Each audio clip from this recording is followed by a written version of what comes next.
of all the people I hear from on this topic, the ones I hear from the most and the most supportive are mothers. And it goes something like this. I have 3 kids, 2 daughters, 1 son. One daughter's at Penn, the other daughter's in PR in Chicago, and my son's in the basement vaping and playing video games. On any metric, young men are doing worse and have fallen further faster than anyone. And I want to be clear. Empathy is not a zero-sum game. Women still face a lot of struggles. Their progress is fantastic, and we should do nothing to get in the way of that progress. More single women own homes now than single men. It's great that they're in home ownership. It's great that there's college attendance. So my solutions always go to more, not a zero-sum game where we in any way slow down the remarkable progress. But there's just no getting around it. We're creating in a generation of millions of young men who are lonely and not economically or emotionally viable. And there is nothing more dangerous than a lonely, broke young man. Welcome to the Carey Nieuwhof Leadership Podcast on YouTube. I'm so glad you've joined us. If you're new here, man, make sure you subscribe. We sit down with world-class leaders like today. Scott Galloway, Prof G, is on the podcast. It's his first appearance. We're going to talk about all kinds of things like, for example, why young men are filled with rage and shame. We're going to talk about AI. And then we get really personal. So Scott's an atheist. I'm not. I'm a Christian. But we talk about faith and we talk about what keeps people from faith. And it's a fascinating conversation. It gets really, really personal. And today's episode is brought to you by Glue. Did you know, believe it or not, in this digital age, when you send out a direct mailer, like a piece of mail that people get in their post office box, you get a response 5 to 9 times better than other channels like email and social media. When you combine that with a QR code that they can text to, well, you got an outreach superpower. You can learn more at glue.us/glue+. And today's episode is brought to you by Generis. So you know the importance of generosity, but do you know how to inspire people to live passionately generous lives? Whether you're on the verge of a capital campaign or simply looking to transform the hearts of your church, through generosity, the team at Generis can help. You can visit generis.com/Carey to get started today. And now let's dive into my conversation with the one and only Prof G, Scott Galloway. Scott, it's so good to have you on the podcast. It's good to be here, Carey. Thanks for having me. Yeah, it's wonderful. So I want to begin with a little bit of the making of. You're an entrepreneur, you're an academic, you're an author, blogger, podcaster, mentor, board member, investor, YouTuber, and I think I've only got a partial list right now. Can you give us a brief overview of the journey to becoming who you are now? That's a generous question. Yeah, so raised by a single immigrant mother who lived and died as secretary. Best decision I ever made was being born in America in the 60s. It gave me access to free state-sponsored education. I not only got to go to UCLA for $1,200 a year, I got to go. The admissions rate was 76% when I applied, and now it's 9%. And then I rewarded UCLA. I rewarded the generosity and vision of California taxpayers and the Regents of UC with a 2.27 GPA. And then with that mediocre GPA, Berkeley let me into graduate school. So It's not only about affordability, it's about accessibility. And I think like a lot of young men or young people in general, I just didn't have my act together until I was in my late 20s. And I got my act together. I spent a couple of years at Morgan Stanley, lied about my grades. Not proud of that, but I did lie about my grades. I got a job at Morgan Stanley. Fixed income, knew I wasn't going to be an investment banker. I wasn't good at it and I didn't like it. Went back to business school. For a really odd reason, I fell in love with someone. I was planning to go to UT Austin, ended up at Berkeley because I basically followed a woman. And, life's little decisions I ended up going into technology. And if I'd gone to UT Austin, my guess is I would have gone into energy. You're a function of your environment. I got out of school, started a strategy firm called Profit, sold that to Dentsu. Started a company called Red Envelope, an e-commerce company. Thought I was going to be wealthy. We filed for the IPO, said I want to change my life. And I left San Francisco. I got divorced and just kind of reset hit the restart button on my life. And I decided what I really wanted to do with my life was teach. And I joined the faculty of NYU about 24 years ago now, moved to New York. And focused on how technology disrupts traditional industries, and then slowly but surely the media stuff just kind of fell in. The the books, the podcasting, and teaching's been my main platform. But my kind of home base, I think, is writing. I really love to write, and have just really in sort of a rounding third right now, really enjoying myself. And have benefited from these incredible wins, these gale force winds of prosperity as I was coming into my income earning years. Yeah, it's better to be lucky than good. And now I'm just focused on using this platform to try and, for hopefully some positive change. And now I live in London, moved here with my family because we could, and we wanted our kids to experience something different. I have 13 and 16-year-old boys, and super into Premier League games because they are. And, that's about it. And here we are. You said something that resonates. I think we're around the same age. And it was easier back then. I had mediocre high school grades and got into university by the skin of my teeth. And really through a French class, I basically failed my final year of French and begged the teacher to give me a passing grade, and he did, and that was the prerequisite to what I got into at university. It paved the way. Once I hit university studying history and political science, my grade shot up because I was really interested in the subject as opposed to high school. But I don't think it's the same level playing field today, is it? Oh, it absolutely isn't. As a matter of fact, I would argue that we have a lot of issues in the U.S., but relatively speaking, the U.S. comparatively, I would argue, has never been stronger. Our GDP growth is incredibly strong, strongest among the G7. Our inflation is the lowest. We created more jobs last year than in any year in history. We're energy independent. We produce more oil than Saudi Arabia or Russia. We're food independent. That recently. Crazy. We're the latest technological innovation that's created the GDP of Germany in the last 7 weeks. We entirely own AI. I mean, we're in striking distance of becoming the first really multicultural democracy of this prosperity, and yet we don't like each other. We seem to be raising a generation of Americans that don't like America. They don't feel good about America.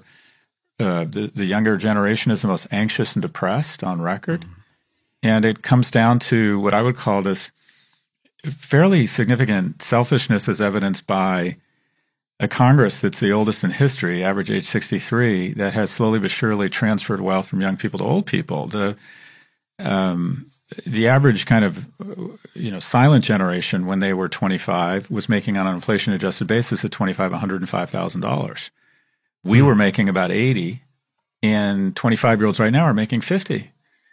So they have, and then if you look at the things they really need as a younger person or they're saving for, education and housing, those things have exploded in cost. So their purchasing power has gone down, and the things they are saving for and need to get ahead in this world have exploded in cost.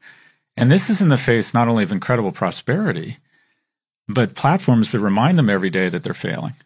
Oh, you don't have a six-pack? Oh, you didn't make $3 million trading Dogecoin? Oh, you're not staying at the Ammon Resort in Utah? You failed. You can't afford an $11,000 Birkin bag. So you have this incredibly anxious generation, and you have the average 70-year-old is 72% wealthier than they were 40 years ago. The average person at the age of 40 is 24% less wealthy. And the incumbents will plead complexity. It's not. These are conscious decisions. 9% cost of living adjustment in Social Security last year, but the child tax credit got stripped out of the infrastructure bill. So I think young people have every right to be upset, and it all leads to the same place. For the first time in our nation's history, a 30-year-old isn't doing as well as his or her parents at 30. That's never happened in our history. And I think it creates rage and shame.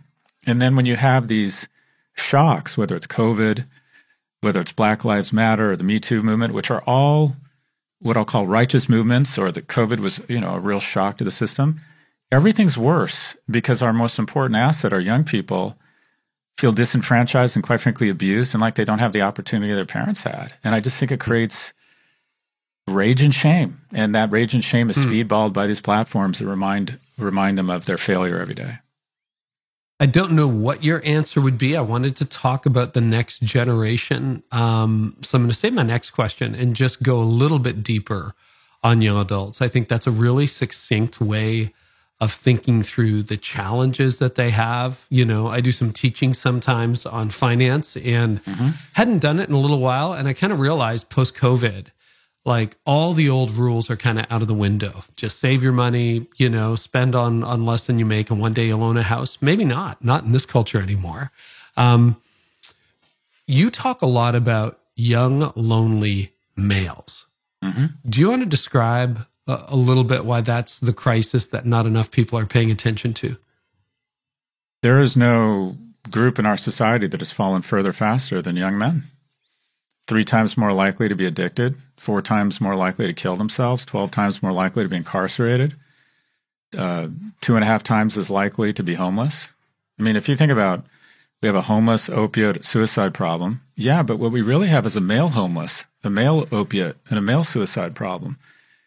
And unfortunately, because of the advantage that men have had for so long, and it's been such a huge advantage, there really is a lack of empathy for them. And young men are just struggling. They're confused in the dating market. They're graduating. It used to be 40-60 female to male college graduation. It's flipped. It's about to go 2 to 1 because men drop out at a greater rate. And it has real impact because on our society, because women mate horizontally and up economically, men horizontally and down. And so when the pool of viable mates in the eyes of women gets smaller and smaller, you have less household formation. And now you have women dating much older because they want to date an economically and emotionally viable male. And so what do you have? You have a young man that doesn't have the same economic prospects as dad has. He has a series of algorithms and companies trying to segregate him from society to convince him that he doesn't need a relationship, he just needs porn. He doesn't need work, he just needs Coinbase and Robinhood. He doesn't need friends, he just needs Reddit and Discord. And I would say of all the people I hear from on this topic, the ones I hear from the most and the most supportive are mothers. And it goes something like this. I have 3 kids, 2 daughters, 1 son. One daughter's at Penn, the other daughter's in PR in Chicago, and my son's in the basement vaping and playing video games. On any metric, young men are doing worse and have fallen further faster than anyone. And I want to be clear.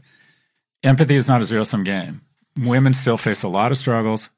Their progress is fantastic, and we should do nothing to get in the way of that progress. More single women own homes now than single men. It's great that they're in home ownership. It's great that there's college attendance. So my solutions always go to more, not a zero-sum game where we in any way slow down the remarkable progress.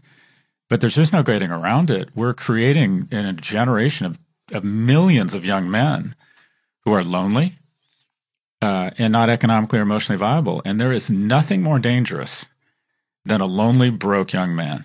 The most violent, unstable societies in the world all have one thing in common: too many young men with no prospects. And that's what's happening here in the U.S.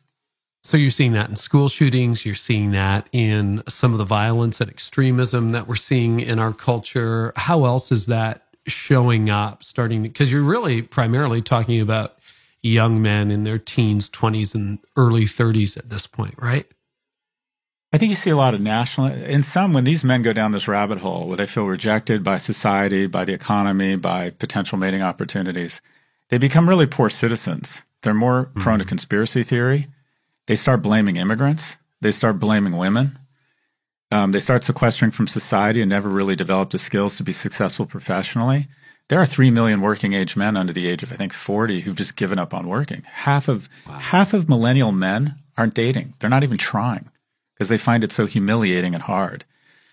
And so you have a situation, and I relate to this. When I was a young man, I was unremarkable. I mean, I'm not saying that as a humble brag. I wasn't especially hardworking, especially smart, especially focused, especially good looking.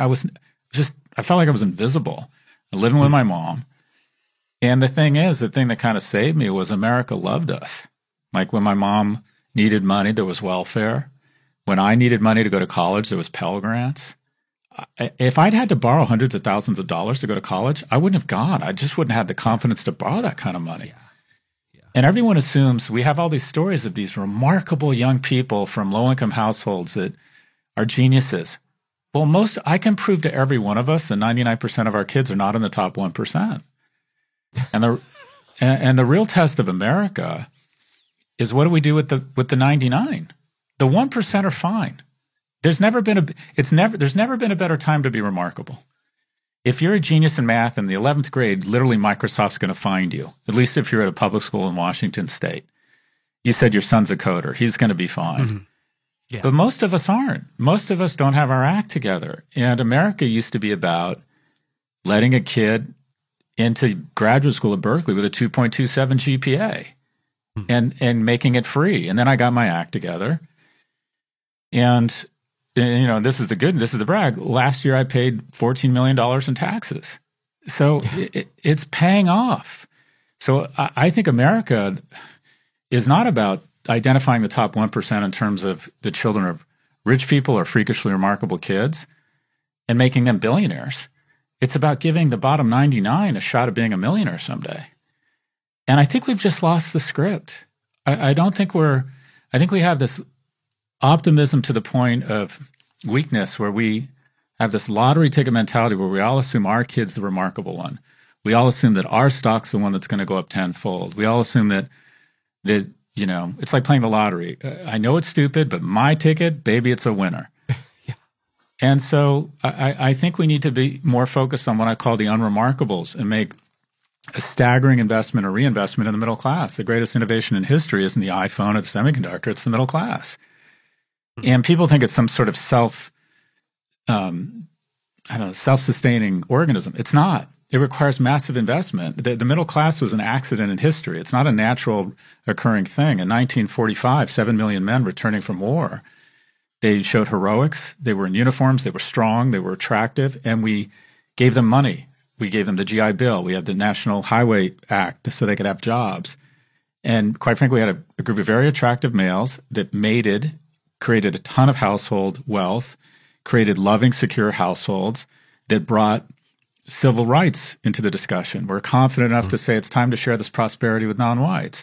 It's time to bring women into the labor force and give them some of the same opportunities that men have enjoyed.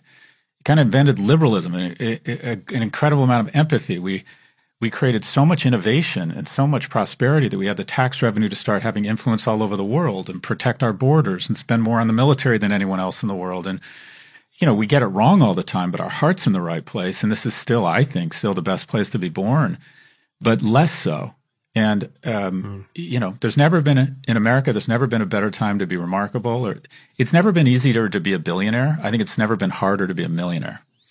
One of the things I love about your work is there's a lot of people who describe the problem, but a lot of people don't have ideas. You're both descriptive and prescriptive. So we could spend another hour on this, but I would love to know just one or two things you think we could do to help that would make a meaningful difference to the generation of lost young men that's out there. And I agree with the whole prosperity thing in the middle class.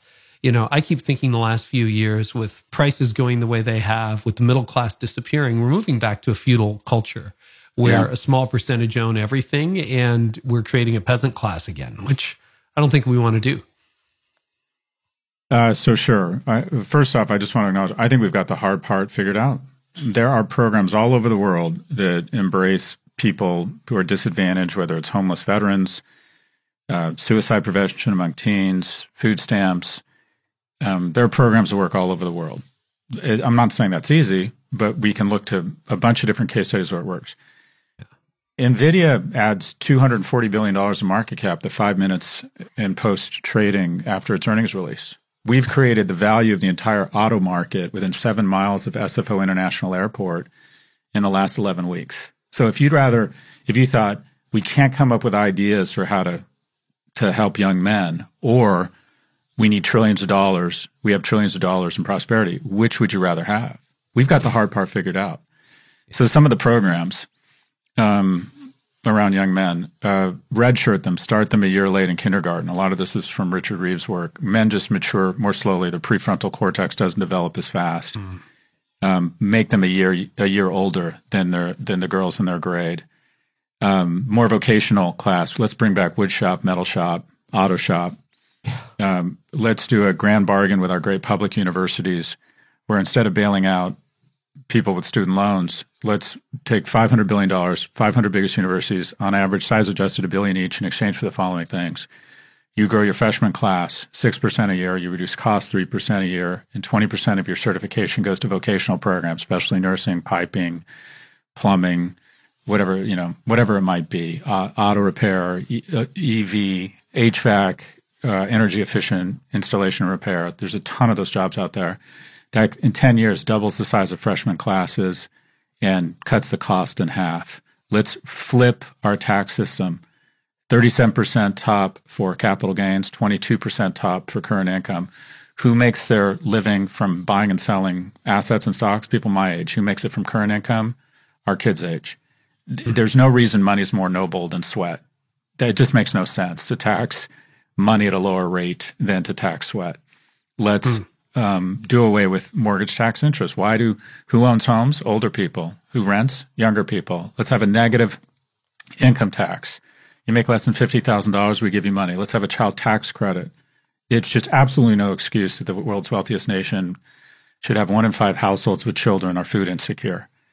I think we need to age gate social media, no phones in schools. We need to attack the problems of depression and anxiety. And then finally, if I were to pick one thing I'd want to implement it right away, it would be mandatory national service. In Israel, they don't have nearly the level of teen depression. Kids in the populace feels much better about their nation. And I think it's because they've all served in the agency of something greater than themselves, and they've had the chance to make friends, mentors, meet mates, co-founders of businesses, all serving in uniform together. And they get along. They respect each other. They don't, if you look at the great legislation of the 60s and 70s, the Great Society in America, a lot of it was because Democrats and Republicans had both served in the same uniform together. And then if you really wanted to get deep, final five voting, de-gerrymander, ranked choice voting, we need to stop sending the extremists from both sides to Washington. We need to send more moderates that represent America. How do you do that? How do you get more moderates? Because, the argument is, and I think it's a fair argument, when you see the level of polarization and polemics that's happening at the national level, reasonable people say, I'm not signing up for that. Like because of the culture, the extremists gravitate to it. Any suggestions on how to get moderate, reasonable people who don't want to run? Well, people it must be an amazing job to be a senator or a congressperson because they have basically weaponized our elections. And what they've done is they've made every district deep incandescent blue or bright, bright fire engine red by creating a map that's just ridiculous, that just looks like a Jenga on steroids or, your brain on drugs, such that we don't have general elections anymore at the congressional level. We have just primaries. So a hard red district, and who turns out at primaries? The most extreme on each poll. So every congressional race is basically, okay, who's crazier? Who's essentially wildly left or wildly right, because there is no general election. There's just a primary. And the people that show up at the primaries are the ones who are kind of hardened extremists. So we also need, I think, final five or ranked choice voting such that we have ranked choice voting in Alaska. And what do we have? We have a moderate Republican, Lisa Murkowski. Like, most people would look at her and say, she kind of feels and smells like Alaska. Reasonable people. And the only reason we have that is because they have ranked choice voting. Right. So I think so that's where, can you explain ranked choice voting just quickly for those who might not be familiar with it? Yeah, you rank people. And then if no one gets more than 50%, basically they take the top 2 or 3 and start the voting process over, such that a moderate, say the number 2, can get elected. It basically kicks out the extremists. And it's more representative of where people are because, the way, you just end up with more moderates. But I would start with de-gerrymandering. I would also, just some non-traditional ideas. I would pay Congress people $1 million a year, senators $3 million a year, and the president $10 million a year, but they have to put all their money in a blind trust, and they can't go to work for any PAC or donor for 5 years post their service. They don't make a lot of money, so they spend their time in Congress or Senate painting their fence for after they leave. And I think as a result, money has just totally washed over Washington because everyone's looking for a big job after they get out of office. And for those of you who may be meeting Scott for the first time, this is why he's such a fascinating follow on social, and his books are so interesting. Whether you agree or disagree or have a slightly different take, at least it's not just, problematizing. You've got some solutions, and I really appreciate what you're saying. So you have a wide range of interests. You're right on money, politics, economics, entrepreneurship, and that's a partial list. But of all the issues in AI, which I hope we can touch on today, of all the issues you're looking at right now across your dashboard, what would you say is the number one issue that either is facing us or has you the most concerned?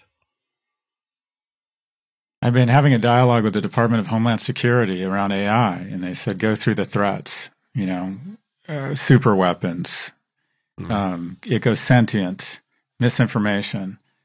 And I thought they were missing the biggest threat. I think the biggest threat of AI is loneliness. And I think these tech firms want to convince you there's a reasonable facsimile of life that can be had on a screen with algorithms. AI girlfriends. The number of high school kids that sees their friends every day has been cut in half in the last 10 years. So we are in a lot of this, Jonathan Heights, where we've overprotected kids offline and underprotected them online. More free play, get them out of the house, let them get into a little trouble. And also, and I think this is something your listeners, I think we need more religious institutions. And I'm an atheist. But I grew up my dad was married and divorced 4 times. So I went to Presbyterian, Unitarian, I went to Temple. I never bought into the lineage and that there was someone in the room with us or something, but I always enjoyed it. I made good friends. I went to the dances. I played on the softball and basketball teams of the Mormon Church of the Latter-day Saints in Westwood. And you know what? They were lovely people. They were really nice to me.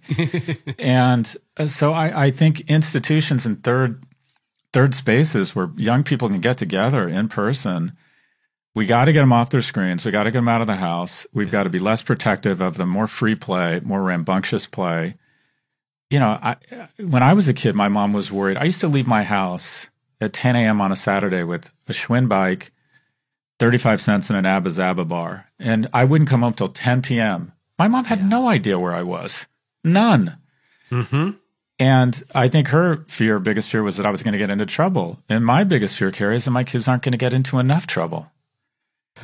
They're just at home on these low risk, low entry, low cost friend groups or things that are masking a socialization. So I think we need more places for people to meet up. I think we need more respect for institutions, and more nonprofit participation, more after school programs, more athletics. But we got to get kids bumping up against each other again. Jonathan Haidt's new book, The Anxious Generation, just arrived today while we're recording this. I hope to have him on the podcast this year as well. He's doing some really important work in that. You mentioned something else, about Washington, just tying a few threads together. The argument is made, I forget who made it exactly, maybe it was you, I'm not sure, that in the 90s, it was in the Clinton era, that was sort of the last time that people in Congress and senators stayed and lived in Washington, which meant they went to the same church, they ate at the same restaurants, their kids played at the same Little League games, and it sort of humanized everybody. And then they started, the political action committees, and they're back in their district trying to win the next election, et cetera. It kind of broke down into the vilification that we see now. And church was definitely a part of that. So maybe we can go there. Just a personal question that you are free to reject, but you've got tens of thousands of Christian leaders listening. And, our church, my heart, is for people who didn't grow up in church. That's how we built our church. Half the people who walk through the front door don't have a church background, which for us is awesome. That's a win. And I would just love to know, where did the disconnect come in your life with any kind of faith, that pushed you into atheism? Or it wasn't a disconnect. It wasn't a disconnect. It was just, I never made the connection. Okay. And I think I grew up a little bit thinking of myself as a scientist. And that, for me, for an odd reason, meant that I couldn't believe in a Superman. And I also think I was very judgmental about religious people. Okay. And I do oftentimes, maybe I got exposed to the right or the wrong literature, but good people do good things in general, bad people do bad things. But when good people do bad things, oftentimes religion is at the center. And so I think I grew up with a little bit of a bias against religion. But it's interesting. I always had a wonderful time when I engaged with religious institutions. You know, as I get older, I would like that comfort. But I also say that in a weird way, my atheism is a source of strength for me. I do believe that at some point I will look into my kids' eyes and know our relationship is coming to an end. And I'm very cognizant of the finite nature of life. And it emboldens me to be more emotive. It emboldens me to take more risk. It emboldens me to be more forthcoming with my emotions. But also, I think I would have benefited more from more time with a religious institution because I think I lacked a lot of grace as a young man. And I stopped going to church or religious institutions when I was, it still has a big impact on me. You know, love the poor. That's a pretty good place to start. So, Jesus was all about that. Yeah, I think so. Right, that's right. So Jesus is a role model of mine. I just don't buy his lineage.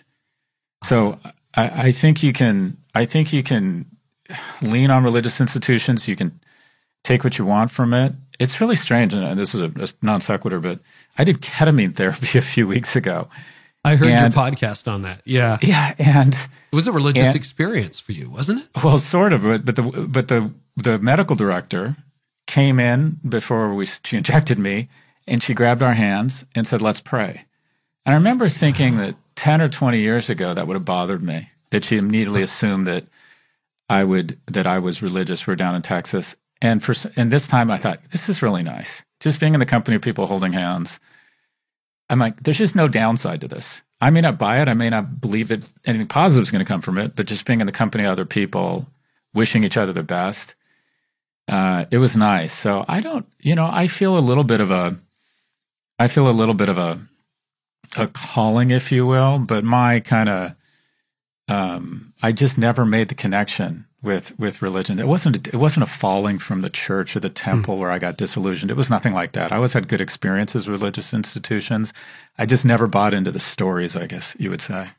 So to be fair, I grew up in church like you did, more of a straight line, Presbyterian, Dutch background, that kind of thing. But in my early 20s, I had that moment where it was like, I'm either walking away or I'm going deep, like one of the two. And I was very open to like just walking away. And it turned out I read the Bible and prayed, said I'm going to do this every day. And I got convicted, drawn in. But one of the things, and one of the reasons I do this podcast, one of the reasons I write the way I write is, if you want to use a Jewish and a Christian scripture, it's love the Lord your God with all your heart, mind, soul, and strength. But I think we often forget the mind. And even then, in the would have been 80s for me, the 80s, 86, 87, when I was going through that, I knew the church was not very good at the mind. The church that I knew, I had a couple of role models that were.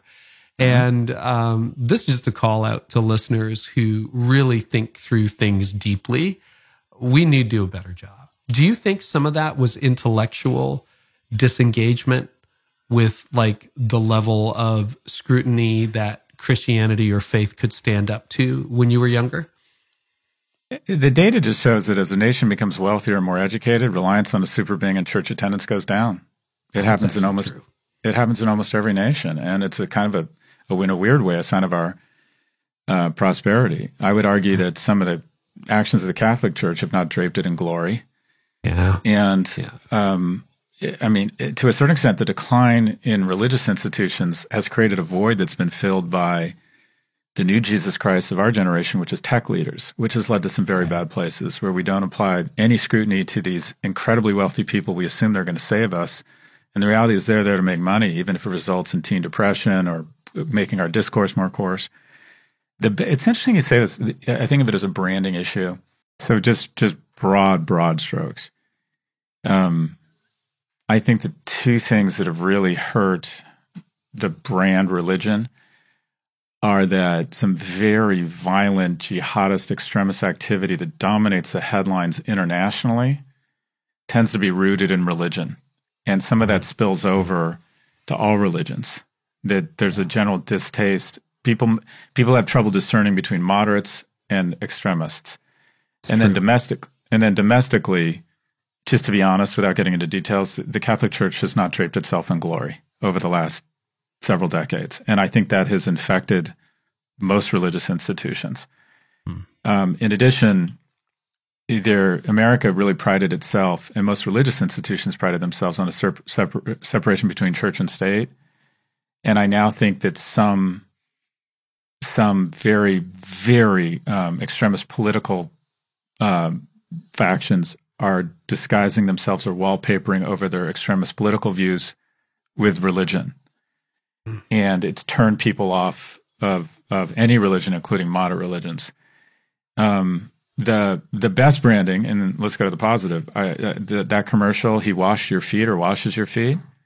Oh, the He Gets Us stuff? He Gets Us. You know, it shows a priest washing the feet of what looks to be a trans person, and then a cop washing the feet of someone. Yeah, I thought that was genius branding. I just thought if you wanted to send a message to say, give us another chance, we're a loving, generous, we want. I thought that was the best branding I've seen of any organization year to date. I thought it was fantastic. And then, I don't know. I don't have a silver bullet because the trends are just against you. People opt for more money, they move away from religion as the society becomes wealthier and more educated. It's never, so far, you've never seen it. I don't think you've seen a rebound in any society. So I think you've got your work cut out for you. I'm not going to disagree with you. I mean, I'm an optimist, and we do believe in death and resurrection, so I'll give us that. But, Europe, right, just went that way 100, post-Enlightenment Europe just basically secularized. England was not far behind. Australia, you look at the whole Commonwealth, it's gone in that direction. Canada went where most of my listeners are American, but I'm Canadian. I'm north of Toronto. We went that way in my childhood, maybe before that, and America's going that way now. So I think, it could, if there was anything to turn it around, if there was some kind of, this is, speculative, if there was going to be a game changer, what might it be for the church? I would say, you always go to your personal book. I have tremendous affinity for Mormons. If missionaries show up in my house, I let them in, I talk to them. I would say I love Mormons. And I'd love to hear more. And it's not because I buy into the church. Their story to me seems quite frankly, as odd as any. But here's the thing: when I was a young man, they were just incredibly generous to me. Sports leagues. I think I told you that. I played on the Westwood Church's basketball team, and they were generous and loving, and they didn't really even proselytize me. I used to hang out with the Jarvises every Monday night for family night. And it just gave me a very good feeling about religion. So I would say just programs and outreach that help young people right now. I don't have a silver bullet. I don't know. It's got to be, I think it's more programs and actual branding, if you will, but community outreach that addresses some of our problems. And here's the thing. They're doing a lot of it. There's when I used to go to soup kitchens in Florida near our house, or there was always some sort of religious affiliation, so I don't know. I think it's, when you talk about brand, there's things you can do positively, but sometimes the best thing you can do for your brand is to dial down the negatives. Like South Africa was never going to be a great brand until they figured out AIDS and apartheid. Mexico was always going to struggle until they could convince people, if you come here, you're not going to have your head cut off and buried in the desert by a cartel. It's like it didn't matter how great the culture or the wildlife was. I think religion in the U.S., I think until, and I don't know if you're ever going to be able to do, but there's such a gag reflex from Democrats like myself when they hear about religion, because they see politics or religion being weaponized by who are effectively politicians. Yeah. And I don't think, I apologize for getting political. I don't think Trump has helped holding up a Bible and he has no idea what's in it. I think it makes people very cynical. And so I don't, these are such complicated questions. I think you are probably going to forget more about this than I'm ever going to know. Well, but you know what? What I appreciate, and I love the personal angle you talked about. I do agree we have to dial down the stupid, and I'll say stupid. We do a lot of stupid things as church leaders. We get embroiled in partisan politics, something I've been pretty vocal about not doing. But the other thing is just the kindness of people you know. Like if you actually saw Christians washing feet metaphorically or physically, if you saw them doing unto others as you would have them do unto you, loving your enemies. I'm interviewing William Ury from the Harvard Negotiation Project later this year, and I've read his stuff for decades, but the way he brokers peace deals with people like Nelson Mandela, et cetera, over the course of his life. I mean, that's getting enemies in the same room to learn how to love each other, not sitting there behind a keyboard or a phone screaming at each other. And I think the church should be leading the way. And I'll just say, I'm the first to admit we're not doing a good job in that area. So thank you for going there. Although I must say, Scott, anything else there before I switch gears? Because I want to ask you something about your new book, but anything else on the church before I switch gears a little bit? No, other than we need leaders like yourself. I love what you just said about, I love the idea, and it sounds like your church is this, that's a safe place from politics. Yes. That we're gonna separate the person from the politics. We're gonna assume, is this a good person? Are we all here in this, in the agency of something bigger than us? And we're just not going to make snap judgments or maybe even talk about politics here. Do you remember when I used to go out on dates when I was in my 20s? Yeah. I remember having girlfriends. I had no idea what their political viewpoint was, and they had no idea what mine was. It didn't dominate my life. Right. And now it's another reason why young people aren't finding mates. They don't date. They immediately, if you're a woman and women are going much more liberal, men are getting slightly more conservative. And that's another reason why young people aren't hanging out together. Oh, I would never hang out with a hardcore. We keep finding reasons not to get together. And so it'd be nice if you will, if the church was sort of a safe place from this. Well, I think a church should be diverse, not just ethnically, but socioeconomically. So you have people who live on the water and have, tens of millions in their portfolio, people on social assistance so that they're helping one another. They're in community, and you kind of don't know. You might be in a small group, but you don't know who the millionaire is, and you don't know who the person who's struggling is. And, that's my vision for church. And I agree. We have people sitting next to each other who, if they knew their political views, probably would get a little uncomfortable, but that's not our focus. Our focus is on something that transcends politics. So I call it the alt kingdom. There's an alternative kingdom we're building here. I like that. And it's Where's one your that church, unites Perry? us.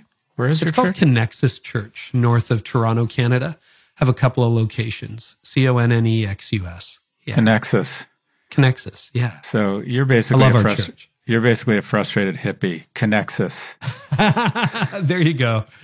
We could own the internet space. I'm the founding pastor. Jeff Brody is the lead pastor these days, Scott, and he's doing an incredible job. I'm doing more of this, but you seem very fantastic. Canadian. My dad, every year I give my dad something off his bucket list. He's 93, but at least until 2 years ago when he could travel. And every year it was the same thing. I want to go to the opening game of the Leafs and the Habs at the Air Canada Centre. Every year we used to go to Toronto to see the opening game. There you go. That's fantastic. Yeah. So you do have a take on tithing. It was kind of an aside in your new book, The Algebra of Wealth, but you make the argument that people who give 10% somehow get it back. I would love to hear more on that theory. Look, I think that at a certain point, I don't see any reason why you should have above a certain amount of wealth. I'm not suggesting we have 100% tax on people over a certain income, but what all the studies show is that middle income people are happier than lower income. Upper income people are happier than middle income. That's the bad news. There is a correlation between wealth and happiness. But what most studies show is that it gets kind of logarithmic, and that once you get to a certain point when you can afford nice vacations, college for your kids, healthcare, a financial shock, which, by the way, is a lot of money in Toronto or New York or LA or London. But once you get to that point, anything above it, the amount of happiness is just almost impossible to measure. And so the question would be, well, why wouldn't we have much greater tax rates? And what I decided, I got very lucky, and I have economic security, and I actually probably have more money than I need, but I see it as a scorecard, and I can't stop. I'm somewhat addicted to money and the affirmation of strangers. And so what I've done is I've imposed a tax on myself where I give away more money every year than I spend. I calculate how much I've spent, and I try to give away twice that, as a means of regulating my spending and also just giving back. And it's virtue signaling, but I don't think there's anything wrong with virtue signaling, because it makes me feel patriotic. It makes me feel masculine. It makes me feel really good about myself. It's something I enjoy. It's I can buy stuff, and I enjoy that, and I enjoy travel. I'm at a point where I'm spending most of my money on experiences, but when I give money away, it just makes me feel very strong. And also, I'm very open about money and my taxes. I think that people not talking about their money is essentially a ploy by the very rich to not be held accountable. And also, very rich people tend to be the senior level people in the organization that know what everyone makes. And there's an asymmetry of information that benefits them. So I'm very open about money, how much I make, what I pay in taxes. My effective tax rate for the last 10 years has been 17%. I don't think that makes any sense. I don't think that we're going to get where we need to be when people who make really good money are paying effectively a 17% tax because of loopholes in the tax code. So for me, and I want to be clear, up until the age of like 45, I was the most non-philanthropic person in the world. I didn't give anything away. I pretty much didn't do anything for anybody or give money to anybody that I didn't think wasn't going to immediately. The only time I did anything charitable was to go to some party where there'd be interesting people or hot women, and we all pretended that we were doing it for the pandas or something. But when I got to a certain point of economic security, I thought, I'm just going to, from this point, any incremental amount of money I make, I'm going to give away, because it just makes me feel really strong and really relevant and very American. And I love those things. So what you see across people who feel like they're giving in the agency of something bigger than themselves, it's consumption. It makes them feel good, makes them feel relevant. It's interesting, this just comes out of my own spirituality, my Christianity, but it was a decision my wife and I made when we first met. We were in law school, and it's like, okay, we'll tithe. And when you have no money, giving 10% away is not a big deal. It is a big deal, but like it's a small sum. And then when you have a little bit more, it becomes like, wow, that's a lot of money, And but I look at it this way. First of all, the Bible talks about it, so I got to take it seriously. Secondly, the New Testament, I don't think, the part about Jesus, doesn't impose a 10% tithe. The standard in the New Testament, I think, is radical generosity. If you look at the early church, they were selling properties and bringing the money in, and it's like, how do you want to distribute this to the poor? I think that would be very close to your heart. And when I look at this, I'm like, okay, for me, giving 10% over the course of my life so far, and above, we give above 10, meaningfully above, but it's an antidote to greed, because I am wired to the point where that would all go into my pocket and I would be just happy to have it in my pocket. And when I think about the ministry, I think about others, it forces me to be kind to other things that I don't have control over. Do you know what I mean? I don't know whether that resonates at all. I just thought I'd throw that in there. Any reaction? Well, my reaction is that you're a man of God, and that you start from a place of generosity. I'm a man of capitalism, and I start from a place of wanting more. And I'm going to disagree with you. I mean, this is our first meeting, but I've read enough of you. I think you have a great heart. I really do. I appreciate you have a great that, but a lot of it is a bit of an act.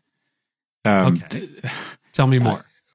I appreciate your generous appraisal of me. I suffer from imposter syndrome, and my goal is to live up to people's impression of me, because I write blog posts about generosity and relationships. I don't write blog posts about my failures as a father, husband, friend, and how unkind I've been to some people, and how I always put myself first financially until I have financial security. What you're doing is much more generous than what I'm doing now, not in terms of absolute numbers, But until I knew I was bulletproof financially, I didn't give anything away.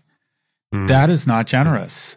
What I'm doing now is not generous. I give big numbers away, but it has no impact on my life. None. What you're doing, I mean, you are giving up real opportunity. You are giving up real financial security when you give away 10%. I mean, it hurt. It's like, well, shouldn't we have a little bit of a safety cushion? And especially as a man in our society, you're expected to protect your family. And the way you protect your family in a capitalist society is not through strength and guns, it's through economic security. So if you're not able to help your kid pay for college, the scariest moment, or I think kind of where I really got my act together was when my first kid was born. You know, you're supposed to hear angels speaking and you think there's going to be nice light everywhere and it's going to be that. I was so nauseous, I thought I was going to faint. And it wasn't because of being in the delivery room, which is a whole other talk show, but I was terrified. I thought I was 42. I had all this curb success, cover of magazines, started companies that have gone public. And because I'd gotten divorced, and that was financially ruinous for me, because I'd always lived kind of not high on the hog, but never really was disciplined about saving. Also because I think I didn't have a lot of character. I don't think I built up a lot of allies in my life. I ended up kind of 42 with a kid and kind of not broke, but financially insecure living in New York, where to get a 3-bedroom is $15,000 a month, where private schools or pre-K is $58,000 a year. And it was so humiliating and emasculating. It's like, Jesus, I've worked so hard. And I've supposedly had all the success and I feel financially insecure. So and that's when I really got focused. But I would argue anyone who starts at a young age giving away money like that, I think the good news is it compounds. You feel good about yourself. I think people respect you. People want to give back to you. And those good sentiments compound. But I'm trying to, I love this notion of surplus value, that when a boy becomes a man is when he had surplus value. And that is think about kids.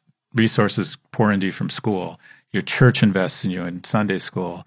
Your parents feed you, love you. You're just taking so much. And I don't think some people ever get to surplus value. There are attacks on their government. There are attacks on their friends. There are attacks on their parents. They don't create a lot of productivity, jobs, tax revenue, joy in other people's lives. They just never get there. But hopefully, I think where a boy becomes a man is what I just call, kind of like spiritual profitability. And that is they're giving more than they're taking in. They take in a certain amount of love, a certain amount of generosity, a certain amount of resources from other people, and they generate more of those things for other people.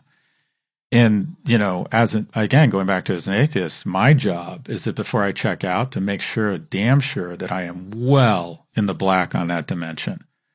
That, I think I'm almost there, that I provide more love to my children than my parents provided to me, and my mom provided a lot for me.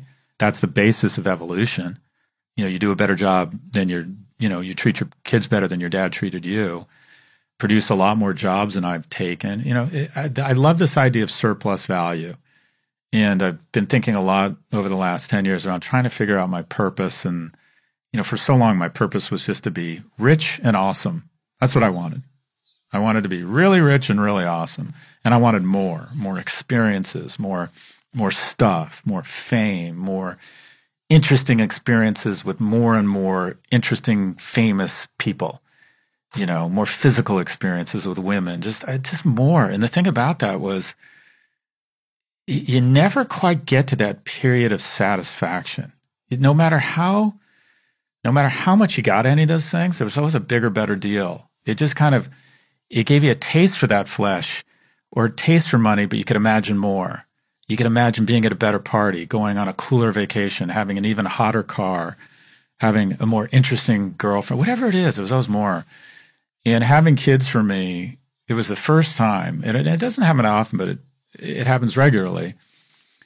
It happened to me a few nights ago. We're watching the Chelsea football team here in the Premier League on the couch. Dogs roll in. We let them come on the couch.